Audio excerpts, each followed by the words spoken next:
Good morning, Joe, thanks for having us. Yeah, morning, Lawrence, for the good work we've done and doing.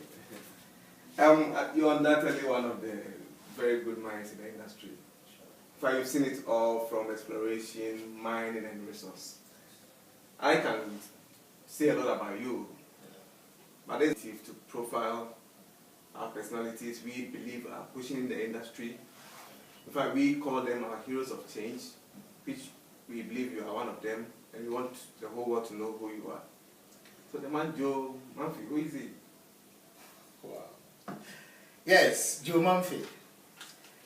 Djan Mamphey was born some 49 years ago and had the privilege of attending University of Mines and Technology, then School of Mines, and Tech, and I offered geological engineering. And then after school, as an undergrad and at a school, I joined Gold Limited. And from Gold Limited, I joined Satellite Goldfields, which was then an Irish company. And then from there, I joined Goldfields Ghana Limited, the mine. That was around 2001, when Goldfields took over. So when Goldfields took over, I have then moved from like exploration geologist, database geologist, kind of. Those days they used to call us computer geologists, and I was one of them. You used to do the grade control modeling. So from there, as to Goldfields, I was a mine geologist. Then became senior mine geologist. Then I became the mine geostatistician. Then from there, I was also given the role of senior resource geologist. Within another year, I was also given the role of chief resource geologist. Then from that aspect, by God's grace, and of course of hard work, with certain mentors, I was given the country manager for Goldfields exploration. But geology, why did you go into geology at all? I mean, look, back then, when you entered School of Mines, there were a lot of programs you could have gone to. I mean, back then, you could easily just, I want to do medicine, I want to do this, and you are there. What, George, was it by accident, or how did you get in the first place? I mean, I can't understand. Yeah, it's funny. Those days, we used to have an underground mining training or surface mining training. Yeah. So we used to go on an attachment. You do 6 months before you come and start the course. Yeah. So you have some exposure of the mining industry. So my former admission to School of Mines then was a mine surveyor. And then after the attachment, I looked at the way the geologists were working, and I really loved the way they were doing. And coincidentally, Professor Sini happened to be an uncle of mine, the late Professor Sini of the school, the dean of the school. So with one or two discussions, and then with Dr. Bosa, and then with Dr. Kobna, and I spoke popularly. Yeah, so then I decided to rather change the course from mine surveyor to geological engineering. So that's how I got into geology in the first place. So I came out from school as a geological engineer. I still want to go back a bit. You've, like I said, you've seen everything, all the various stages of mining. Sure. Going back all that way and now, what do you think, or would you comfortably say we are getting closer to professionalism, or we are there? In terms of professionalism, I think we are there. Because if you look at the industry players, the average person, or the average mining person attended School of Mines in Tapa. Most of us attended that school. And you have people like Professor Mrikujima and co training you and mentoring you. You're just there. So in terms of expertise, we are there. But unfortunately, we have this issue of, I wouldn't want to delve into black-white thing, but we have an issue of management approaches and approvals. We seem to perform better when whites are in leadership, unfortunately, but it's a bare fact. So yes, we are there as an expertise and professionals, yes, but we're still not at the very, very top as we are supposed to be. But some people have been there, like Dr. Jonah, and then others have been there. You know, Dr. Ado, now a director at Asanko board. They've all been there. So I think in our own way, those who have got opportunities have been there. But the investment profiles of the mining industry is by foreign people. And that is where they have put their money. So they have every right to play a role in the leadership. I want us to look at it from another angle too. Is it probably because we're not getting a lot of professional development in our industry this side of town? Look, you've been elsewhere in other mining hubs outside Africa. By way of professional development, let's compare it in that context. Okay. Are we getting it? In terms of professional development, we have it, but in terms of overseas recognized organizations, we are not there. We are not there because we have these, we have sign-offs, if I want to put it bluntly, sign-offs, as in resource and reserve reporting and all that. And you must belong competent people, yes, or qualified people. Yeah. By Canadians will call it qualified, US, and then Australians, South Africa, competent persons. Yeah. So we sign off from these things. But you must belong to a professional body. That is why I think our idea of WAIMM has a big role to play. And we are landing in a great style. It's West Africa. ECOWAS. It's not only prone to Ghana. Because if you go to South Africa, they have the SAMREC, and then they have the SACNAPs. You go to Australia, they have the WAIMM, which I'm a member. And I'm a member there solely because I will be recognized internationally so that I can sign off. And of course, I signed off on these reports anyway already. So if we're able to put WAIMM up front to be one of the internationally recognized, of course, we groom ourselves and professionally we are there. We do all this auditing because all these things are about compliance issues. So that your reports and everything is auditable, spot on. Because if I present a model now, I must make sure it's auditable. And that's what this professional body seeks to achieve. And they are there. Why can't we Ghanaians have our own? And of course, they know us. All the industry players, we know ourselves. The mining industry, it's a small world. They know us. So already, we are performing. Why can't you have an international body to be recognized by, we call it the job standards and all that? Exactly. Let's stay on your, from your background. Like I said, you're not only one of the successful Jews in the system. What have been your strengths so far? How have you been? You've met up with challenges, gone through them, performed exceptionally. What's been your strengths? Thanks, Lawrence. There was one thing that I learned when I was doing my master's in mining engineering. My mentor then was Professor Lukujima. Yeah. This is a man who will be working on your scripts at dawn. 4 a.m. he's there.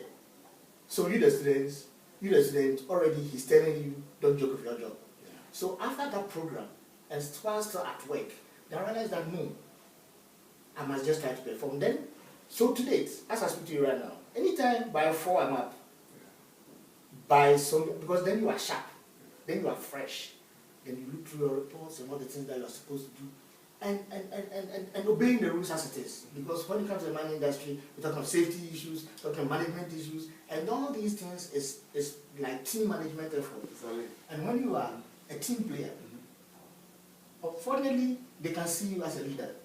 And then that's why I think has been my greatest strength. But it's been hard work, and of course, God has been my everything. What has been some of your major highlights so far? Steps of achievement? Career, yeah. Well, some of my major ones have been, I think, the chief resource geologist position. It was then an expatriate position. And then Gold Force made me to replace an expatriate as part of a MenCom program. And then the country manager too for Gold Force Exploration too was an expatriate position. So that one too, I got there. And then also, before then too, we had this management development program with the University of Stellenbosch, and I got the best award, the best student award, given by the CEO of Stellenbosch. The only award given to a Ghanaian. Yeah. So these are some of the achievements. And I think when I was also working with Mensah of South Africa, too, I was in charge of West Africa mineral resources management. Professionalism in the industry. As to experience? Or yeah. as to No, the professionals in the industry now. are they really going by the books? You look at your training way back, have we met the standards now, I mean the international standards? I think we have to a higher extent, but of course, we cannot all be at the front. We will see, that's how life is. Statistically, some percentage will be at the top, but in terms of professionalism, yes, we'll be there. And what would you really want to see? What would you want to say to the current professionals, those who are being trained, and then those who are in now? Those who are being trained, in fact, I think it is time we move to the small scale, medium scale mining. There's a great opportunities there, but we have not been involved. So with compliance issues and in collaboration with Minerals Commission, the Petroleum is all for this, that we work together so that we have, like, for instance, any report produced should be a sign off from a competent geologist. Those things. And I think they're trying to put in certificates for those things. Your interview with Mr. Mensah, yes? Yeah. All these things came. They did. Yeah. And then some of us, they are saying we should write from scratch. We say no problem. If it will help the industry, we will. Because they've always had the mine manager team that runs from blasting certificate to mine manager. And so now they brought something like geological engineer to I think they geological manager. Yeah, they still. Yeah. So they say this one they find we are there. We'll just write the exams and then be part of the team. And this will add on to the professionalism and beef it up for the standards, the international standards that you indicate, which we've seen elsewhere. We've seen it there. You know. What's been your greatest motivation in all this? Have been like a recognition. I feel great when my work is recognized. Or like, oh, that's a good one, Joe. Oh, good one, that's excellent, Joe. Thank you, Joe. I get these specs any now and then, you know. And I feel so elated because the knowledge that I have, or the experience that I have, it's an exposure that I have and got through other people. And of course, God in the play. So then I feel so great when I'm acknowledged. I feel so great. So I always also try to do that to my younger people coming up because it's an inspiration thing that everybody craves for. How would you want to see the industry in the next 5 years? Next 5 years. In fact, the way we have come in now, you know, we've discussed WAIMM for 3 years. Yes, yeah. It's just now in the public domain. Yeah. And you mooted the idea for like 4 or 5 years back. Yes. You see? And then we discussed it among us 3 years back. It's not front. So now, I think with the enthusiasm that we are having now, we should just go for it. The next 5 years, we should have WAIMM recognized. We will have to have some discussions with the ECOWAS Parliament. I wanted to start one with Madam Areko. Possible move to a legislative instrument versus. So when, for the next 5 years, ECOWAS will know, ECOWAS Parliament, for instance, will recognize WAIMM. So that any of these sign-off, they will involve WAIMM. The next 5 years, we're going to have professionals in Nigeria, because ECOWAS is Abuja, head office is Abuja. So Togo, and I think we are working towards that. Yes. Getting professionals in each country, 15 countries of ECOWAS. We're going to get all the professionals involved. Have you regretted doing geology? I mean, have you ever cared, God, why did you allow me to do geology way back? I should have done something else. Have you ever regretted doing geology? Sometimes you are down, and it's normal. Have you ever wished you did something else? Well, it's a difficult question. It's a very difficult one. I don't have an immediate answer because regrets, I would say no. But my problem is the industry is not booming as it is now. The whole system is controlled by the economists of the world economy, so to speak. That is why the small scale is a big boom for mining professionals to get there. It's time we get there because when we are deeply involved, we're going to help the environmental guys, the water resources. Because these are things people are crying. Exactly. Sometimes when you mention you are a mining person, then people are like, you guys are spoiling the thing. These things we must get involved so that these water bodies being destroyed and everything will be preserved. Then people won't have issues with mining. Yeah. But the only problem people have with mining is that we are destroying things. Unfortunately, some people who don't know much about mining, when they get interacted with you and they know they realize that you are a geologist or you're a mining person, you guys are destroying. We need to get involved more in the professionals. Given a choice now, would you want to do a different product apart from geology? I'll rather advance more in geology than do another thing. Because I'm there and I better improve on what I have than to move into something else. Yeah.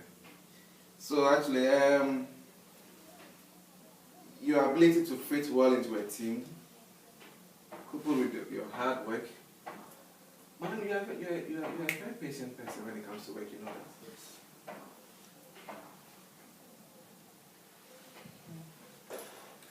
Yes.